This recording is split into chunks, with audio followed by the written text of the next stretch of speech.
Driver இங்கதான் நிறுத்து.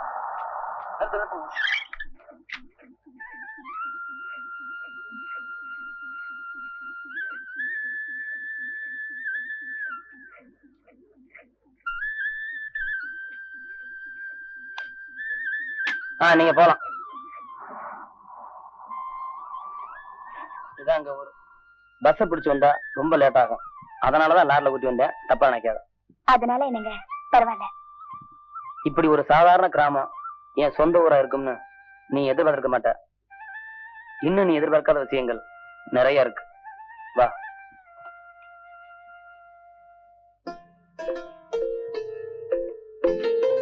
அம்மா,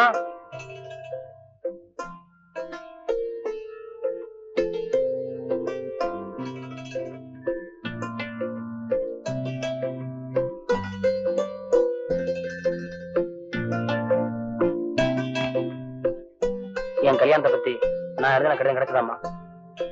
தபார்ல வெடிகுண்டு வச்சு அனுப்புறாங்கன்னு ஊரெல்லாம் பேசிக்கிறாங்கப்பா. நீங்க எழுதின கடிதாசியும் அதே மாதிரிதான்ப்பா.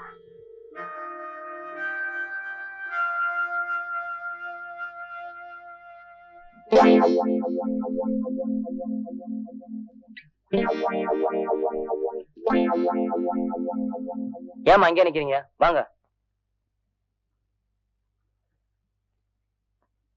இவங்க 3 பேரும் தான் என் தங்கச்சிங்க.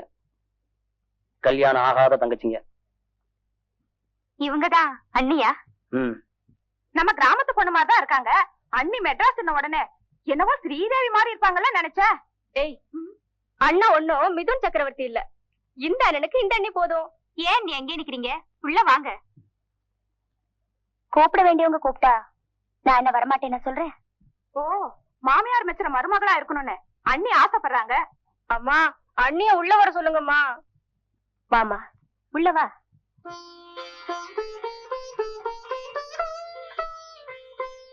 என்ன ஆசீர்வாதம் பண்ணுங்க. மவராசியா இருமா.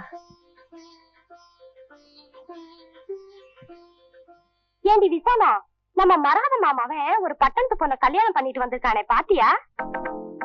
கல்யாணம் தான் பண்ணிட்டு வந்திருக்கானோ இல்ல இழுத்துட்டு வந்திருக்கானோ யாருக்கு தெரியும்? பிறந்த கதிருங்க மாதிரி வயசு பொண்ணுங்களை வீட்டுல வச்சுக்கிட்டு இப்படி பொம்பளை சோக்கு பிடிச்ச அஞ்சானா இந்த பொண்ணுங்க கதி. அதுங்களும் அவன மாதிரியே கண்டவனே இழுத்துட்டு ஓட வேண்டியதான். என்ன இந்த ஊர்க்காரங்க கொஞ்சம் கூட நாகரிகம் இல்லாம பேசுறாங்க? அவங்க பேச்சுல நாகரிகம் இல்லாம இருக்கலாம், ஆனா நியாயம் இல்லாம இல்ல. வயசுக்கு வந்த தங்கச்சியில வீட்டுல வச்சுக்கிட்டு எந்த அண்ணனும் கல்யாணம் பண்ணிக்க கூடாது. இது நம்ம நாட்டு பண்பாடு. அதனால என் தங்கச்சிங்களுக்கு கல்யாணம் முடியற வரைக்கும் எந்த பொண்ணும் ஏடுத்து பார்க்க கூடாதுன்னு எனக்கு நானே கட்டுப்பாடு வச்சுக்கிட்டேன். அது தெரியாம வலுக்கட்டாயமா நீ வந்து என்ன கல்யாணம் பண்ணிக்கிட்ட. அதுக்காக உன்னை உதாசீனப்படுத்திட மாட்டேன். இந்த வீட்டுல ஒரு மருமகளுக்குரிய மரியாதையும் இருக்கலாம், ஆனா என்கிட்ட ஒரு மனைவிங்கிற ஒரு முறை நீ பழக முடியாது.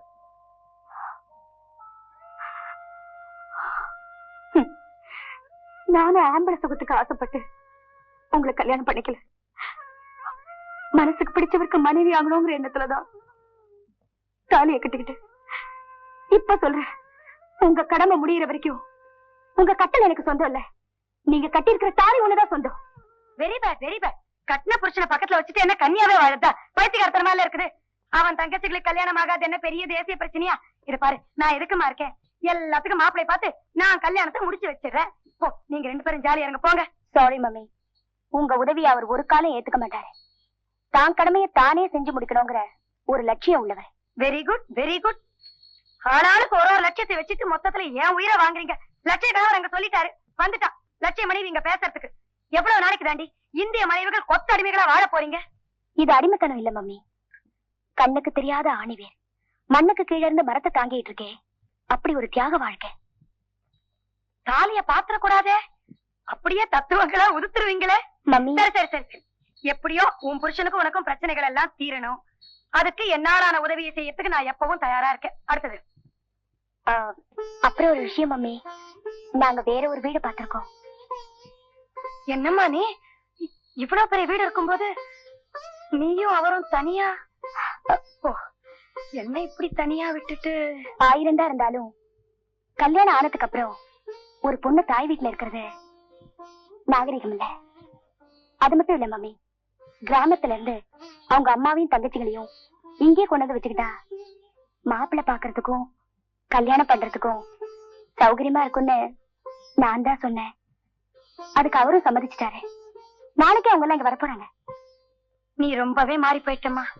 உன்ன சொல்லி குத்தம் இல்ல, இந்த இந்திய மண்ணு எல்லாரையும் அப்படி மாத்திரும்.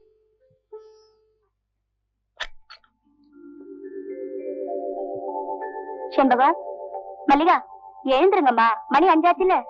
மணி 5 தானே ஆகுது. இன்னும் கொஞ்ச நேரம் தூங்குற நீ. ஏண்டி கழுதைங்களா, விடுச்சது இன்னும் தூக்கம் போலியா?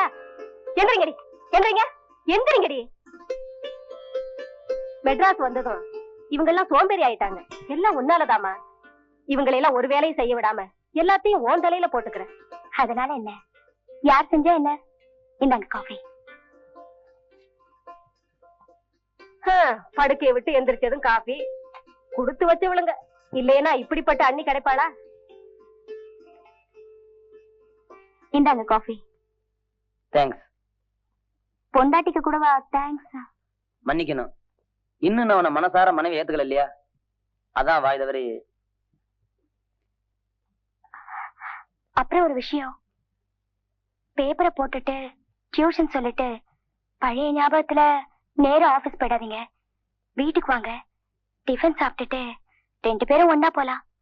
சைக்கிள்ல. சைக்கிள்ல போய் எனக்கு பழகி போச்சு, உனக்கு எதுக்கு வீண் சிரமம்? நீ வழக்கம் போல ஆபீஸுக்கு பஸ்லயே போ. நல்லா இருக்கே. போக வர பஸ் ஃபேர் ஒரு நாளைக்கு மட்டும் ₹1.60, மாசத்துக்கு 48 ரூபா. சைக்கிள்ல போனா அது மிச்சம் தானே.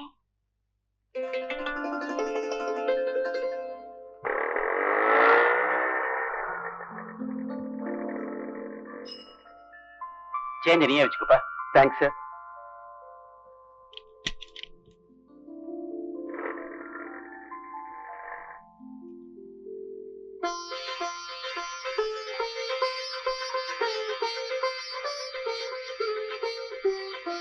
உள்ள வாங்க, உள்ள வாங்க. Please, please come in. அவ ஆசைப்பட்டதையோ அவளுக்கு நீ கல்யாணம் செஞ்சு வச்சதையோ நான் தப்புன்னு சொல்லல. ஆனா என் பொண்ண எந்த காரியம் செய்ய விடாம பூ மாதிரி செல்லமா வளர்த்தேன். அவளை கொண்டு போய் மூர் மார்க்கெட் மாதிரி இருக்கிற குடும்பத்துல தள்ளிட்டியே. உன் பொண்ணு வந்து அப்படி செய்தியா? செய்வேன். என்ன நீங்க என் பொண்ணு உன் பொண்ணு பிரிச்சு பேசிட்டு? என்ன இருந்தாலும் சும்மா இருங்க. புருஷனோட தனி கொடுத்தனம் போறது, சாயந்தரான அழகா ட்ரெஸ் பண்ணிட்டு புருஷன் தோல்ல சாஞ்சுக்கிட்டு சினிமா டிராமான்னு ஸ்கூட்டர்ல ஊர் சுத்துறது, இதுலயா உண்மையான சந்தோஷம் இருக்கு? இல்லவே இல்ல. மாமியார், நாத்தனார், குடும்பம், கஷ்டம், குழப்பம் இது எல்லாத்திலையும் புகுந்து புறப்பட்டு வரதுலதான் உண்மையான சந்தோஷமே அடங்கி இருக்குது. சரி சரி சரி, இப்போ நான் என்ன செய்யணும் அதை சொல்லு. உங்க மரியாதையை காப்பாத்திக்கணும்னா மரியாதையா அங்க போய் பொண்ணையும் பிள்ளையும் மரியாதையா ஆசீர்வாதம் பண்ணிட்டு மரியாதையா சம்பந்தி விருந்து சாப்பிட்டு மரியாதையா வாங்க. சரி, அப்படியே செய்யறேன்.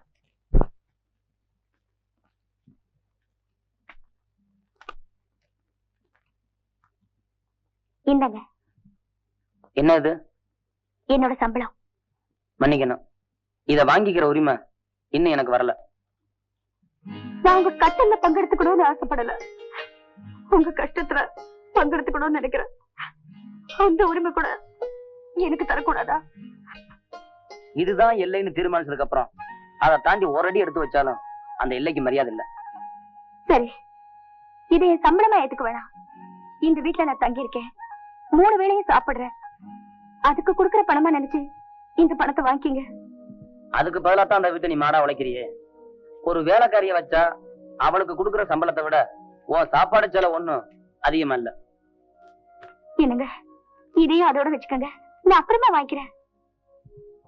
நம்ம படுக்கையே தனித்தனியா இருக்கும்போது பணம் மட்டும் ஒன்னா இருக்கிறது நியாயம் இல்ல.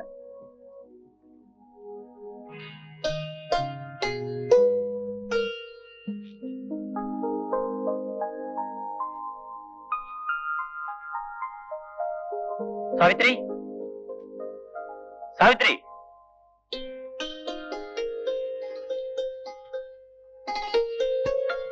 அப்பா வாங்கப்பா, உட்காருங்க. சௌக்கியமா இருக்கீங்களா? ஏமா, எனக்கு தெரியாம நீ கல்யாணம் பண்ணிக்கிட்டா நான் படுத்த படுக்கையிடம் நினைச்சிய?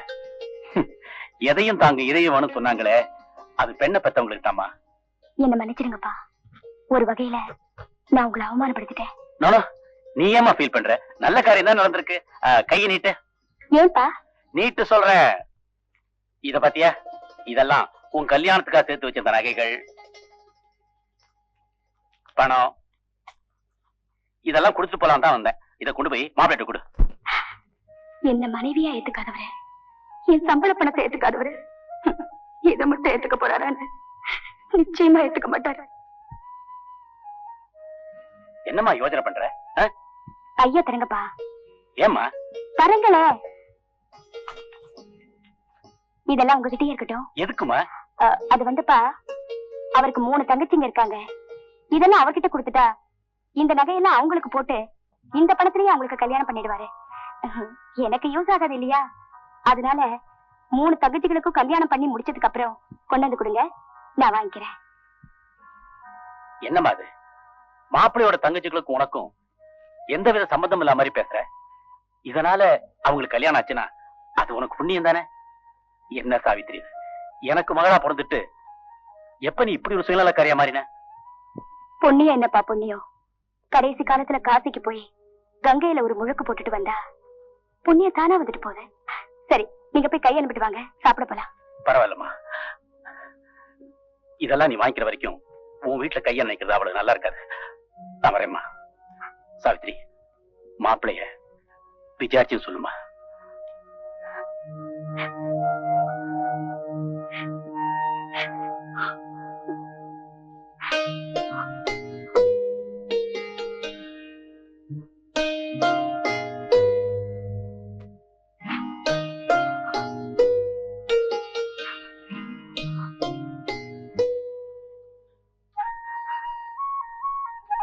தேவையில்லாம ஏன் போய் சொல்லணும்?